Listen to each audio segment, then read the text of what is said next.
নমস্কার বন্ধুরা, সবাইকে সবুজ প্রেমী সুজয় ইউটিউব চ্যানেলে স্বাগত। বন্ধুরা, আজকে অনন্যা নার্সারির আরও কিছু আম গাছের কালেকশন তুলে ধরা হবে, তাই ভিডিওটি সম্পূর্ণ দেখতে থাকুন। এর মধ্যে অনেক রকম ইনফরমেশন আপনারা এই নার্সারির পেয়ে যাবেন। বন্ধুরা, এখন যে গাছটি দেখছেন এটি কিং অফ চাকাপাত। দেখুন, একটি আমের ওজন কিন্তু প্রায় 800 থেকে 900 গ্রাম হয়। খেতে খুবই মিষ্টি এবং ছাদ বাগানে খুব সহজে করা যায়। এখন যে আম গাছটি দেখছেন এটি আমাদের ইন্ডিয়ান ভ্যারাইটি উষা সুরিয়া।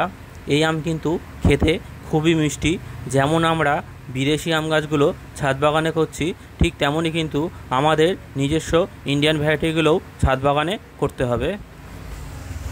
এখন যে আম গাছটি দেখছেন এগুলো কিন্তু সব নতুন ভ্যারাইটির আম গাছ। এই বছরই ফলন এসছে। এই ফল টেস্ট করার পরেই কিন্তু যদি ভালো হয় তবেই এই গাছের সব চারা করা হবে। এই যে আম গাছের চারাগুলো দেখছেন এগুলোই কিন্তু মাদার গাছের সায়ন নিয়ে এই গাছগুলোর চারা তৈরি করা হয়েছে। এই নার্সারিতে কিন্তু সব নিজেদের মাদার গাছ থেকেই আম গাছের চারা তৈরি করা হয়, তাই ঠকবার কিন্তু কোনো ভয় নেই।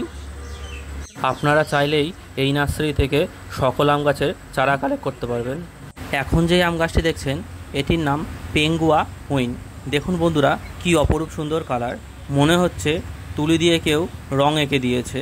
অপরূপ সুন্দর কালার, আর সাইজেও কিন্তু অনেকটা বড়। এই আমগুলো কিন্তু সব নতুন কালেকশন, এই বছরই প্রথম ফলন হয়েছে। বন্ধুরা, আপনারা যদি ছাদ বাগানে দুই একটা ভালো মিষ্টির সাথে চেরি করতে চান তবে কিন্তু এই ম্যানিলা চেরি অবশ্যই করতে পারেন।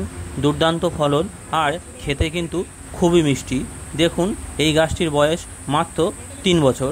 3 বছরেই গাছটি কত ফলন হয়েছে।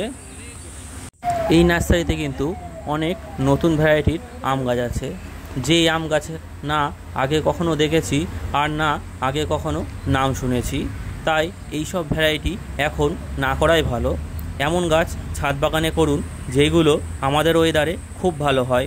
তার মধ্যে অন্যতম রয়েছে ব্যানানা ম্যাঙ্গো আর কাটিমন।